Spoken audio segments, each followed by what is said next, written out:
Well, hey everybody, and welcome back to Dan's Pro Shop. I'm your man, Dan.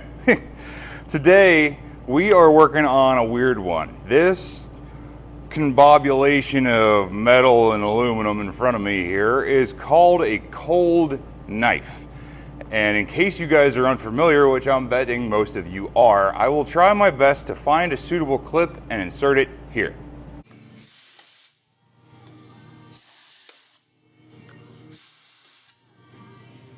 A couple more.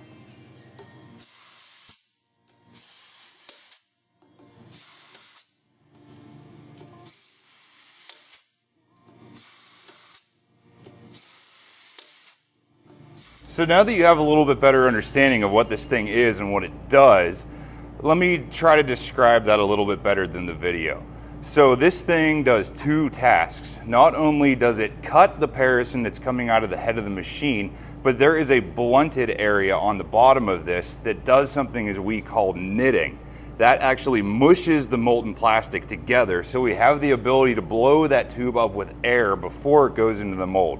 This dives deep into the whole processing of blow molding and everything, but this is a relatively simple / complicated thing. And the issue we got here is this runs on a rack and pinion system with one pneumatic cylinder right in the middle. And it's kind of locking up and binding up, like it won't get out of third gear, you know what I mean? So my prognosis, if you will, is that we probably lost a tooth on one of these rack gears and it's getting jammed up in there somewhere. So we're gonna take apart these pinions and see what's going on inside this thing.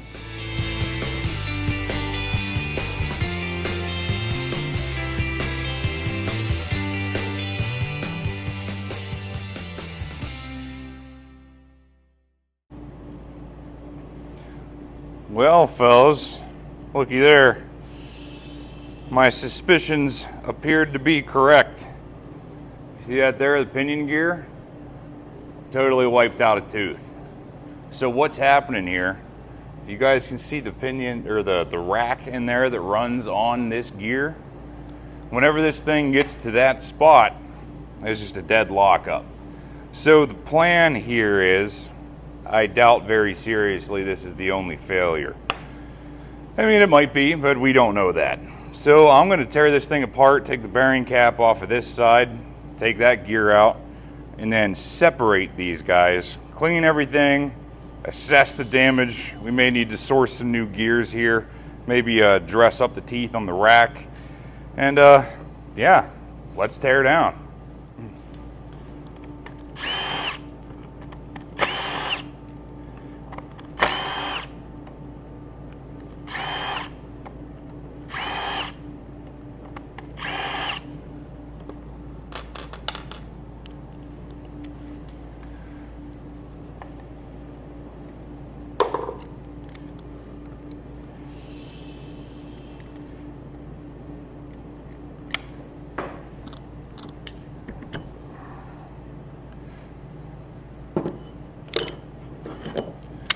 Greasy.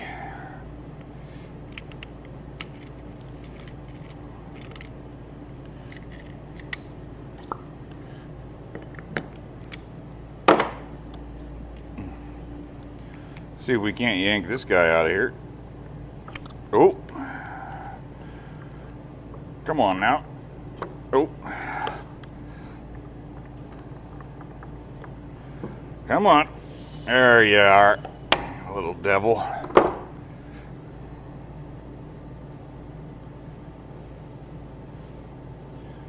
Oh, we got a wiped out gear on this side too. The tooth is plumb gone.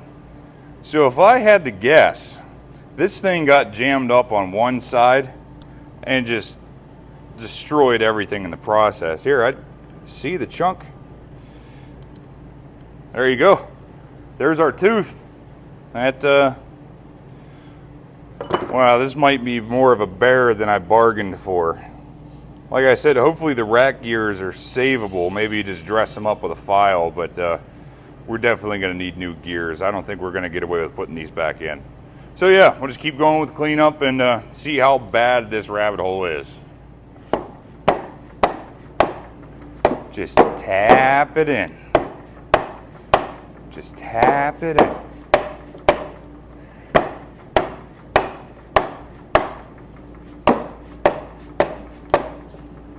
Oh man, I didn't even realize I'm shaking the crap out of you guys. And in case you didn't put that together, you're sitting on the same table as this thing. Let me see if I can't move that to save you some headache. There you go. All the view, none of the shake.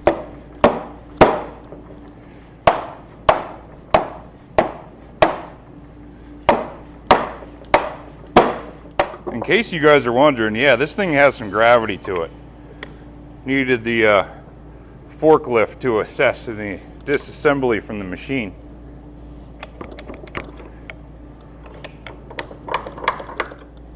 Oh my. This SOB's really in there.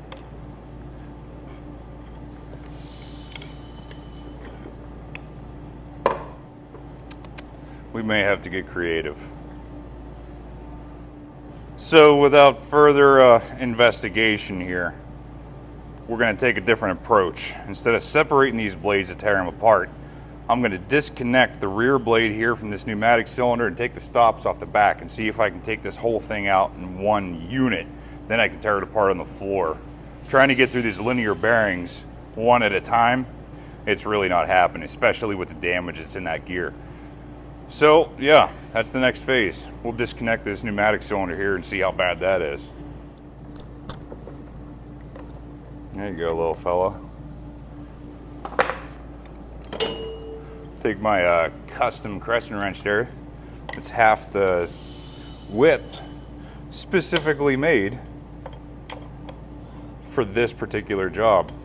If you guys are familiar with pneumatic cylinders, the way that these things twist, at the very bottom there's a wee little flat, and a traditional wrench just doesn't fit.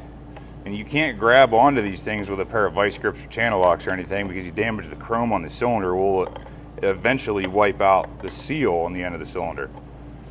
Ain't nobody got time for that. So hate on crescent wrenches all you want. These things are an absolute lifesaver. Now here on the opposite side, you can see these caps that are directly attached through these tie bars here to this rear blade. These are what's responsible for controlling the stroke of this thing. So these stop pins here, I don't know if you can see them behind, these are adjustable. You take those in and out, and that controls how closely or how farly this thing comes apart. So we'll just zip them out.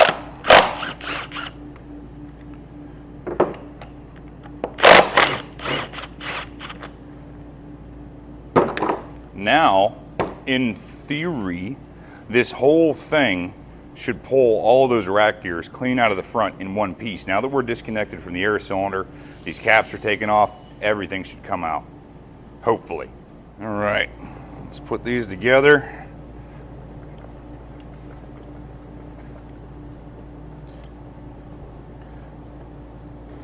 Ooh.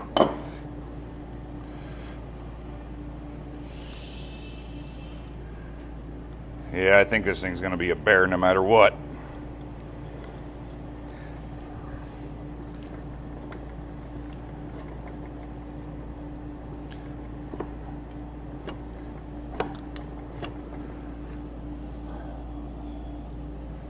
Those linear bushings have to be clapped out. That's the only thing I can come up with here to make any sense. Let's see what the other side of this joiner looks like. Well, there's nothing. So, it doesn't appear to be any retaining pins or anything.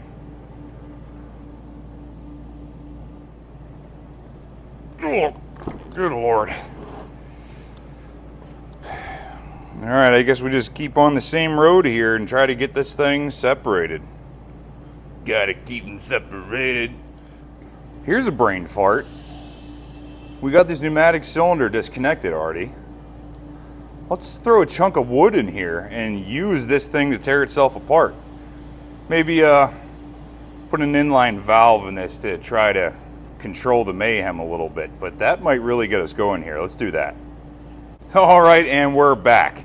I'm sorry for all the choppy edits and everything. This video is going to be a little choppy. because we're in the middle of the workday here in the plant. People come in, need things, stuff breaks, stuff goes on. It is what it is. So we're doing this systematically as I can. But either way, back to your regularly scheduled program. Got lucky here, got a piece of 10 mil polyurethane tubing, and it just so happens to slide right over the end of my air nozzle. So, charge up the piston side of this cylinder. Got a chunko steel here, should be good enough. And see if we can't coax this thing to come apart a little bit. Oh.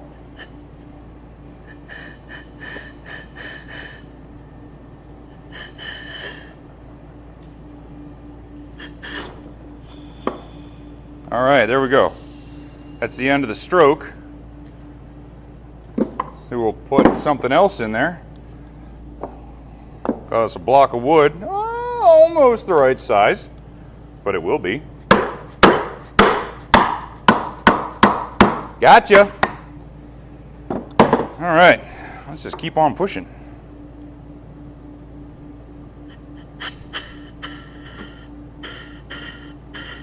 You guys see that? How this side's moving, that ain't?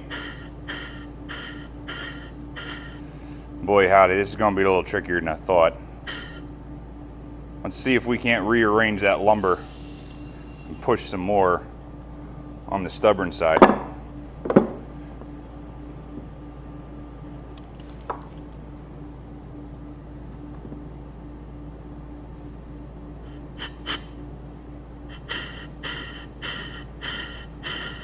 Man, that gear has to be royally screwed.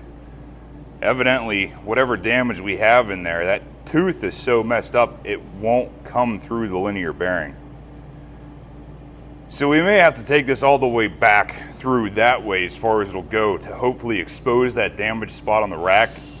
Maybe clean that up just a little bit first in order to allow us to get out. I guess let's do that.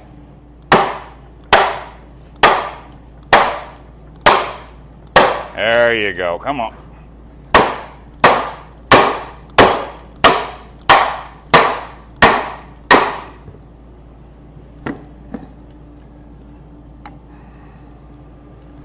Yeah, it clearly has some sticky spots here.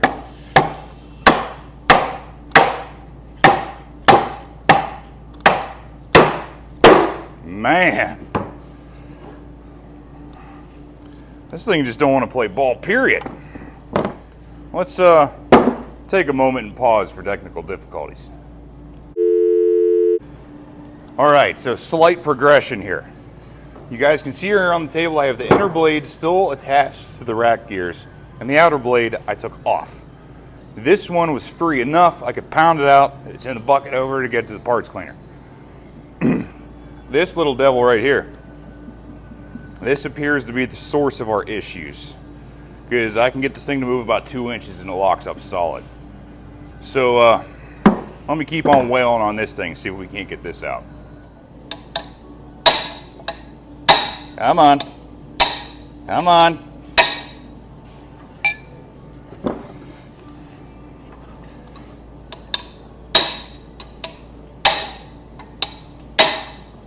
Tell you what, she ain't happy about it, but she's doing it.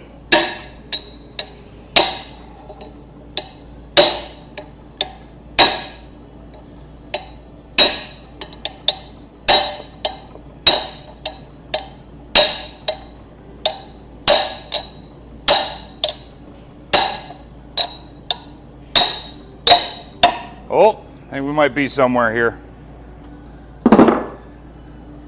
Oh man, the garbage in this thing. Oh yeah, look at that. Big old chunk of tooth came flying out with it. Locked up in that linear bushing. Ah-ha! Ha-ha! Oh yeah. Cool. Well, that gets us as far as disassembly. Now we can clean everything up and really assess how screwed this thing is. Man, boy, I tell you what, it's 5 a.m. and I'm already sweating my butt off. It is miserable back there in that tool room. I mean, that's where the parts washer is, but Thank God for that parts washer. Hey, shout out to Safety Clean. Thanks, guys. But yeah, so now we have everything tore apart and we can actually see the extent of the damage. I mean, it's not as bad as I thought, but I'll bring ends in. You can see for yourself. All right, so we got here our pinion bearing caps. These things seem to be in decent shape. And there's a passage in these pins for grease. So that's cool. We got all that stuff cleaned up. And here are the gears. Check that out, man, chunky. So it appears as though only one gear, or one tooth per gear, just hit the time clock. And evidently, those indexed at the same spot on this rack gear. You see the damage there? I'm thinking these rack gears might be salvageable. Yes, there's damage, but I can dress these up with a file and probably still use them as is. But as far as the gears go, these things are kind of like unobtainium, because this thing comes off of a blow molding machine from China. And not only is the machine discontinued, but I'm pretty sure that the parts are going to be too. So either I'll get lucky and find something that's close to this. If not, we're going to have to make a CAD drawing and have one of these machined out. Luckily, our parent company is a machine shop, so hopefully we can do that. If not, if absolute need be, worst case scenario, I can weld this up and grind it back out. I know that's not the perfect solution, but if I preheat this thing, weld it up, keep it nice and warm, don't introduce too much stress into this thing. For what this thing does in the course of its life, we might get away with it, but I guess we'll cross that bridge when we get there. Now we're on to these disaster of a rack gear here. You guys can see here, this is where the chunk broke off of that gear and kind of got jammed up in the end of it. Well, there's good chunks taken out of the teeth too, where everything got bound up. So I'm going to dress these as best I can with a file, maybe even fill them up a little bit with the TIG welder, but we're going to go over these and try to clean them up best we can. Just so happens I got myself a nice little triangle file here. I know it's not the exact profile of these teeth, but I think it's going to do the job well enough. Well guys, it actually didn't turn out too terrible. I know it's not great, but it's significantly better than what it was. At least this profile should index well with the gear and really try not to bind up. But we'll do the other one and see how far we get. So we'll take and just do a little massaging here with a Scotch-Brite cookie and get all these burrs off of here to help this thing run through that linear bearing.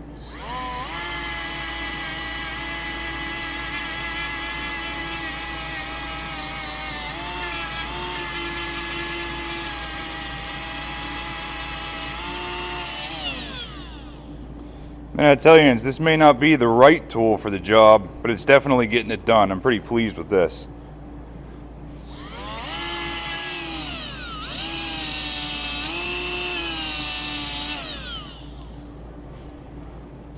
So after some cleaning up here, you guys can see there's a pretty good chunk taken out of this one here. I think we're going to go over it with just a little smidge of TIG weld here and try to build that back up. So now we're over here at the welding bench. I got everything roughly set up here. You guys are going to have to forgive me. I've never really attempted to film welding, so I don't know how well this is going to work. But I got my TIG torch here set up roughly for, I don't know, 3/16 or 1/4 inch thick material, running about 140 amps or so. Got pure argon coming for our shielding gas, and we're running on the go pedal here on the floor. So we'll just grab some carbon steel rod and try to fill this thing up. But before we do that, I'm going to grab the MAP gas torch and just throw a little bit of preheat on this thing to try to alleviate some of the stress that we're going to introduce into it. I know no matter what you do, unless you fully retreat this thing, you're really not going to get away with it. But I think for the small amount of repair that I'm doing here, the best we can do is try to help ourselves.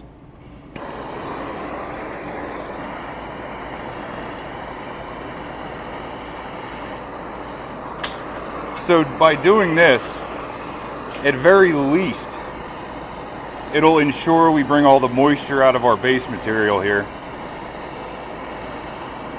And by bringing the base metal closer to the temperature of our weld, it's not such a shock to the parent metal. And once we weld it up, we allow it to all cool back down uniformly. And that really, really helps with creating a stress riser, because that's what we're trying to not do. Cool. Let's light this puppy up and see what we can get.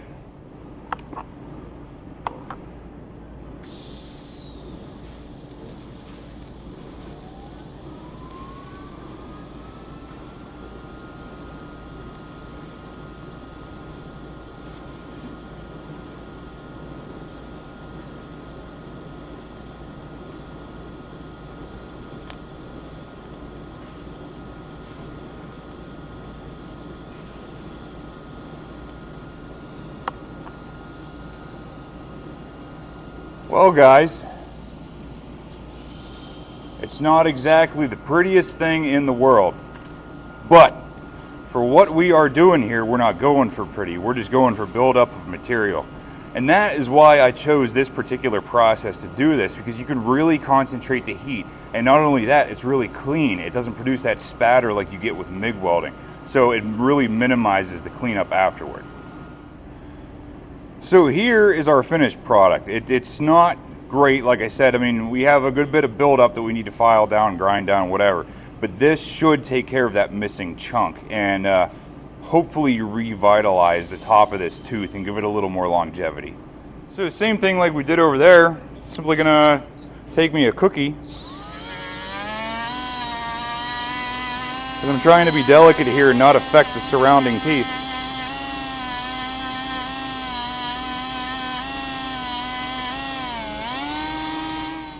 I think this is actually going to work out pretty good. I have that top profile taken.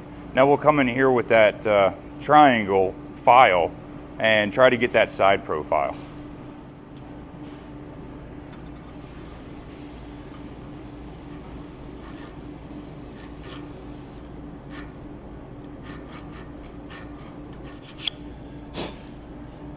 Cool, we got the sides pretty well taken care of there. Now I'm just going to dress the top here with a flat file and make sure everything's good and on the same plane on top here.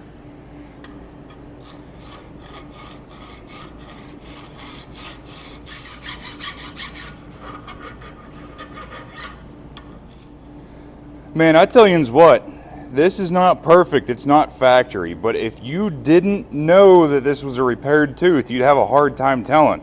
Can you guys guess just by looking here? It's this guy right here. It's not perfect, but golly, is that a lot better than missing that whole corner up here. So you saw I just went over it with the file, got the side profile taken down, then I grabbed the die grinder here with a Scotch-Brite cookie on it and just got this bevel on the edge. Because of the bushing that this thing goes through in the base unit over there, it's perfectly circular. So these teeth have to match the profile of the bore that is going into. And I gotta tell you, I am pretty pleased with this, and I think we're gonna work out just fine. Well, that one worked out so well that I think we're gonna go ahead and take the time to do it to the other one too. This one isn't nearly as bad, and we could probably get away with leaving it just the way that it is. But since we have this thing tore apart so far, why not take the time to just do this now? I know this is difficult to see, but if you were paying attention earlier, you saw the notch taken out of this first one. So I cleaned it up with the file, and there's, man, if I had to guess, probably a 1/16 of an inch deep gouge by maybe an 1/8 long across the top of the tooth. Now, I mean, the gear does run across it just fine, but we might as well just build it up and try to make this thing as sturdy as we can.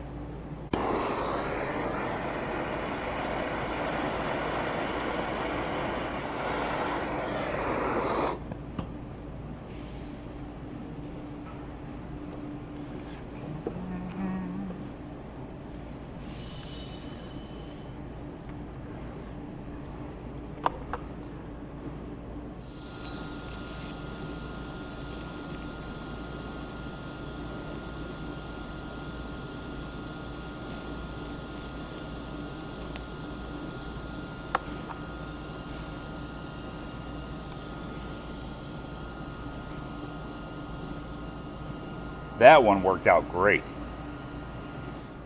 Man, I gotta tell you guys, I am genuinely pleased with how well these rack gears came out.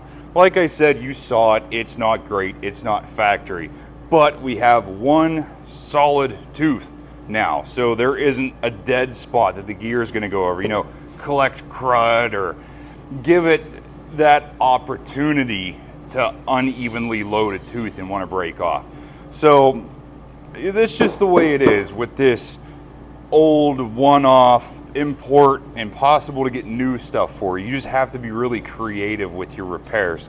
And I mean, doing this isn't uncommon, it's just kind of frowned upon, especially with gears because they're always hardened. So as soon as you touch anything hardened with a torch or a welder, you immediately ruin that hardness in that material. Yes, you can go and get it reheat treated, but I mean, this thing is down. We need it to get fixed. So that's really the moral of the story here. I need to do what I need to do to get this thing back in production and making money. So now that we got the rack gears pretty well polished up and done up, we got to move on to the receiving end here. I went ahead off camera and just cleaned out these bores and bushings and everything because what's exciting about that? And put a rag on the end of a stick and clean out what you can get to. So, like I suspected, these linear bearings, bushings, whatever you want to call them, they are pretty scarred up. To be expected, right? But the big thing here is these bores where the bearings ride in. Where the opening is, it allows these racks to index with the gear. So like where the teeth actually mesh, you can tell that they're definitely got some damage on the edge of those things. I mean, these things fit. They go through and do what they're supposed to do, but I want to do the best I can to prevent a headache later and get in here with a die grinder and clean up all these burrs and everything. So I got myself one of these guys. If you're familiar, some people call them a ball back grinder, but really it's just a straight die grinder that's longer than normal. So yeah, that'll allow me to get inside of there and take off the burrs in that tie bar channel. So I'll bring you guys in so you can better see what I'm talking about. Yeah, take a gander at that right there. So you can imagine, this is the bore where the axle shaft sits for the gear. The gear is inside of this housing, and this hole right here is where the gear on the rack indexes with the teeth on the gear. So you can tell here that there was definitely some contaminants, or that was the actual tooth that broke off, got wedged in that spot, and that's really what was causing our jam. So with the grinder, I'm gonna get in here, take off all this burring and stuff, and you can pretty well guess that the other side is exactly the same. So let's get at that. Oh yeah. All right, let's do this.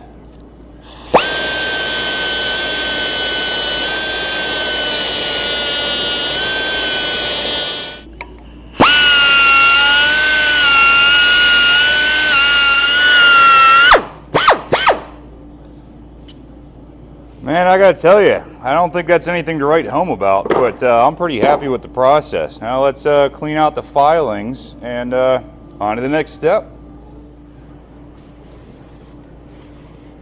Just a little dab will do you.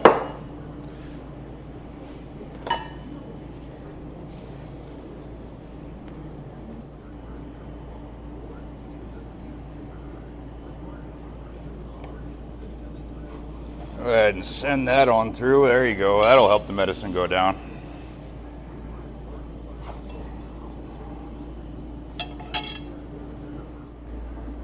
I gotta tell you guys, you can see some scarring here on the outside of the bushing, but compared to what we started with, I think this is gonna work really well.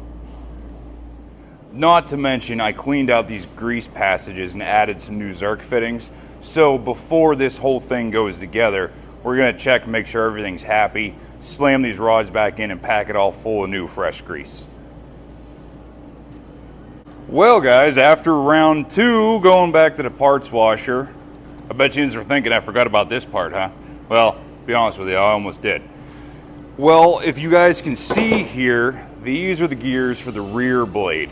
Operates exactly the same as the front. Same rack gear, everything. This one isn't as bad. Well, at least one of them. So this one can serve just to be dressed up a little bit. But this guy here, it's got a solid chunk taken out just like we did before. So take it on faith. That's what I'm doing. I'm gonna weld this up, grind it, clean it up, everything. We're gonna do the same thing to these bars as we did to the other ones. Woohoo, man. Italians, you seen that goober on the last one? Come here, take a gander at this. Looky here, fella. A repair on the top of this tooth and the whole length of this tooth. Like I said, I know it's not perfect, but man, I got that thing just dialed in there, so like minimal cleanup. This thing will be ready to go in no time.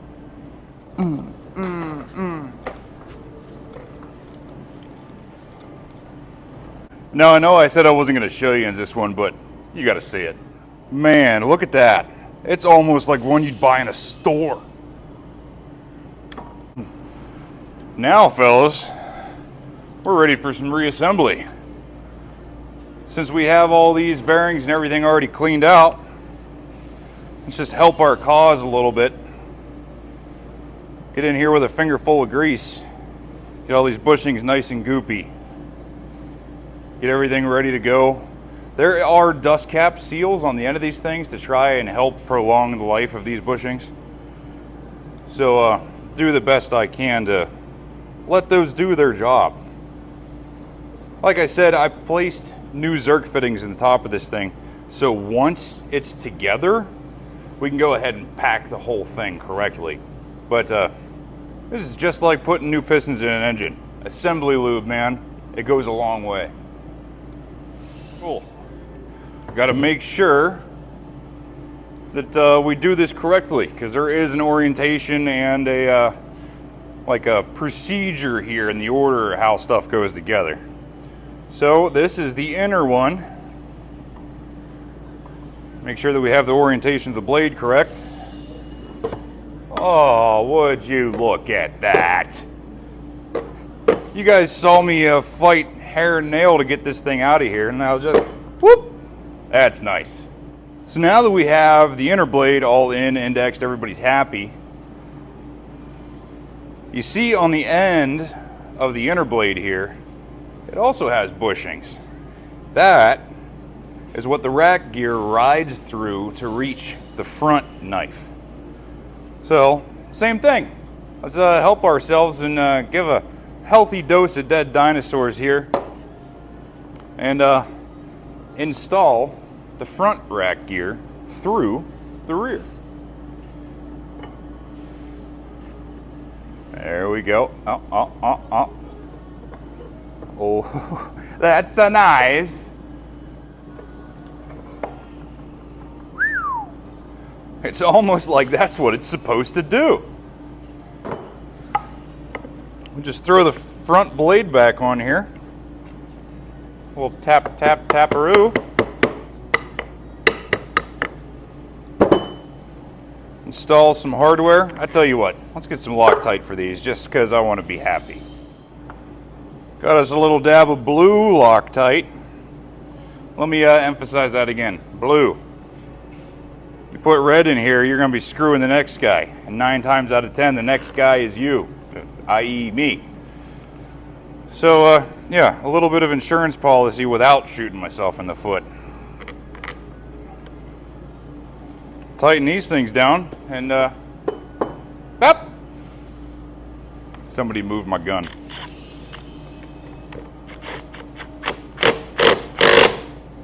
You might be saying, hey Dan, what are you torquing those to? Setting 3, all of it.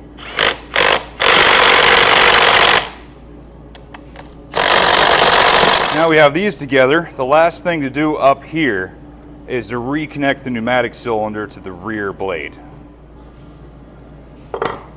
Now this particular guy, we don't need to Loctite because it has a jam nut.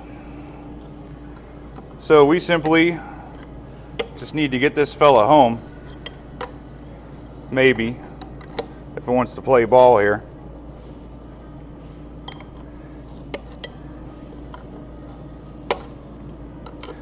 Now I showed you this wrench earlier, but you may not have had a good look at it. Take a gander. You see here, it's just a regular crescent wrench, but I ground off half of it. So it's super thin, and it fits on this weird nut on the bottom of air cylinders. And I cannot tell you how valuable this thing has been.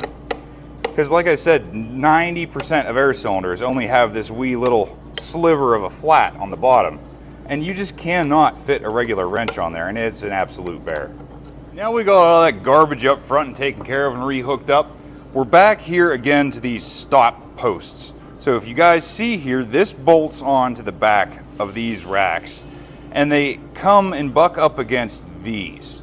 This is what's responsible for stopping the stroke at a certain point. And I did notice a little bit of evidence on these longer rack gears that perhaps this thing may have been wanting to go further than it should have. So I'm gonna bring these out just a skosh. I'm talking maybe 3/8 of an inch. I mean, a little bit. The parison that's going through this knife is only about, I don't know, 3 inches or so OD. So this thing does not need to open to full capacity. So we're gonna adjust these out a little bit and then slam these caps back on. So here's another little pro tip for you. Whenever you have a nut in a location like this, well, if it's a hex nut, that it's really difficult to get a wrench or something onto, get yourself a cold chisel and a hammer. Pick a flat and hit it in the direction you need to go. Look at that. No fighting, no cussing, no trying to get a wrench in here and figuring out it won't fit, and Bob's your uncle, man. That's all it takes. And you do the exact same thing in reverse to tighten. So now that we got both of these stops set to the same depth, the only thing left to do is put on the end caps, and that's it for back here. Now that we have these stops adjusted, everything's good and timed, I threw one of the junk gears in here just to confirm that timing. So whenever this thing opens, it goes to the maximum retraction stroke of the air cylinder, and whenever it comes out at the maximum extension of that, this closes all of the way and makes good contact, so I know it's a clean cut, and we get that knit that I was talking about earlier. And one of the biggest things that I needed to pay attention to is inside this gear well here. There is an X amount of teeth on these bars here, and I needed to make sure that I don't run out of teeth within this stroke. I'll give you guys a look so you can see what I'm talking about. So on this side here, I have the damaged gear inserted just so I can get that timing. And then over here, you guys can see the exposed teeth on this rack. Whenever I open, everything's fine and dandy. There's even some left over out here. But whenever I close to the full extension of the cylinder, if you time this wrong, you will actually run out of teeth up here, which I think may have been a contributing factor to this failure in the first place. If this goes too far in its stroke, it stops with the teeth and just turns into solid bar. So if you can imagine, the gear would just jam into that bar and stop this in its travel prematurely. So getting this thing put together perfectly, it's a big part of the ticket item here. So whenever the stroke is all the way out, these stops index at the same time. Everything works real good. So guys, that about wraps up for what I got for you today. I mean, I'm kind of at a stuck point until I can either get new gears or maybe fix these ones if I have to. Not to mention, I took a look at the timer on the camera and I realized this one's becoming a little preachy. So if you guys are interested, stick around for part 2 and we'll see how this thing goes together. And we'll see you next time.